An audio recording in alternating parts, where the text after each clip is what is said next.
Olha. Não, peraí. Acabou não, peraí. Acabou não. Aqui, eu bati na cara. Não. Bati na cara. Ei, deixa eu jogar. Peraí, calma. Peraí, Simão, peraí que tem. Nós tá 4-2. Ai, a buchona é. A buchona tá aqui. Você derrubou, né? A conta conta 4. 4-2, você tá 2. Ah, o jogador, capitão, Luizinho Boteca. Você bateu no gol. Bora! Se bater agora, voa. Agora voa. 4-2, se quer que bater. Se bater, voa. A carroça Olha, era minha minha. mão direita essa franquinha, né, Ninha? Olha, dois de pau aqui, ó. Peraí, Vinícius. O desespero, que é o mau desespero de capitão. Capitão da tua, tu falando. Bora, é 4-2. Vai, Luizinho, vai. Peraí, não. Não, já vou. Bora. Já deu Olha, eu tenho a coisa errada. Eu tô na caixa. O Duque tinha me dado. Bora. Já vou. Tá. Fazer almoço. Fazer o quê, velho? Almoço. E a gente tá na resenha. Vai.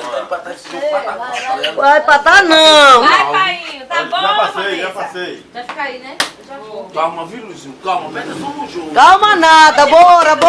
É pressão na bomba d'água. Presta atenção, ele tocou. Quem viu, toquei legal? onde?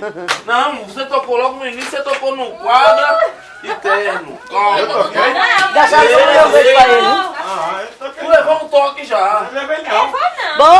Bora. É pressão na bomba d'água, meu filho. Calma, calma. Eu quero jogar mais que o Queca aí, Guido. Calma, presta atenção no jogo. Presta atenção na pressa que tu bota, eu boto.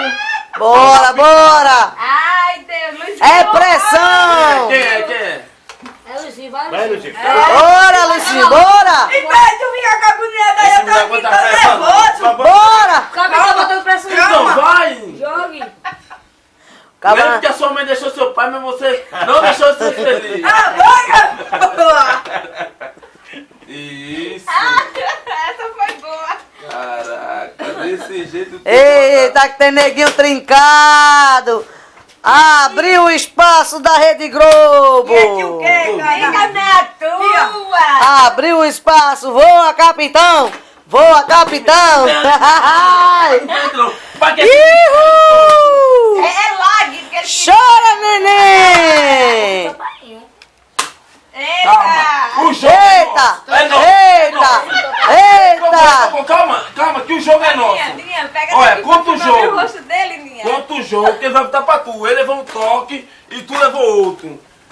Calma, viu?